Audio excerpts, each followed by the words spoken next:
Hi, I'm John Biggs, and we're sitting here with Rebecca Kaden of Maveron LLC. You are a venture partner over there. You're doing all kinds of amazing things. I'm a partner there. I've been there for about 5 years. 5 years? Yep. Joined while I was an intern at business school. Worked up from there. So was that what you wanted to be when you grew up? No, I think. I'm not sure anyone wants to be that when they grow up. Let's talk about this, because I want to figure out what it is in the person's heart that makes them want to become a VC. So I grew up wanting to be a writer. I was a journalist through college. I was a journalist after college, which is a seemingly long way to being a VC, but I went to business school, and I think what excited me about it was a continuation of understanding people. I think early stage VC, similar in some ways to journalism, is about being able to really form connections with people and understand them and kind of get under what they're thinking and how they're motivated. So in retrospect, I can tell a linear story. At the time, it was a recommendation from a mentor when I was searching for what to do, who said, why don't you go work for the best people you can find? So I mean, I've been dealing with a lot of VCs recently, and I would say that our jobs are similar right now at this instant in polar opposite ways. I say yes to a lot of stuff as a journalist. You say no to a lot of stuff as a journalist. That is definitely true. Does that make you cry ever?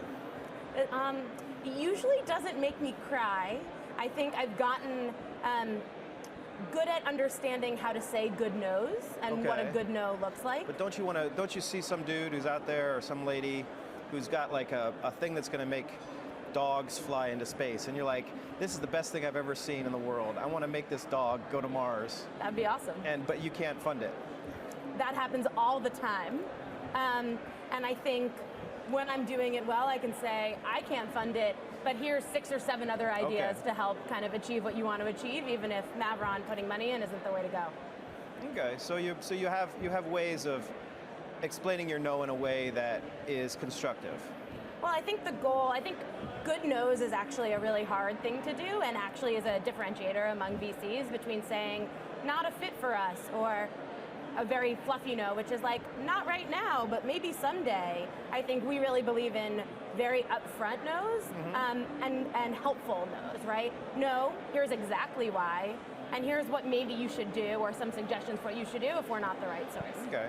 So what's happening right now in VC? Everybody says it's either frozen, but there's so much money sloshing around that it shouldn't be frozen. What do you think happened? Well, I think there's a bunch of things happening, and it varies pretty significantly depending on the stage you're on. VC is an all-encompassing word that ranges from putting a $25K check into an idea for an angel and putting